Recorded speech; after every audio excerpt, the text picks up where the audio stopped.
হযরত আদম আলাইহিস সালামের উম্মতের কলমা ছিল আলাদা, হযরত ইব্রাহিম খলিলুল্লাহর উম্মতের কলমা ছিল আলাদা। লা ইলাহা ইল্লাল্লাহ, আদম সফিউল্লাহ, লা ইলাহা ইল্লাল্লাহ, ইব্রাহিম খলিলুল্লাহ, লা ইলাহা ইল্লাল্লাহ, মুসা কালিমুল্লাহ।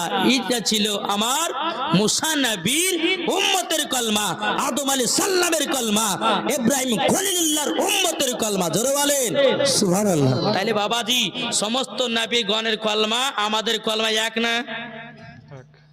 কি গো? তাহলে আমরাও নবীর উম্মত, সমস্ত নবীগণ নবীর কি গো উম্মত। তাহলে বাবাজি আমাদের কপাল ভালো না খারাপ?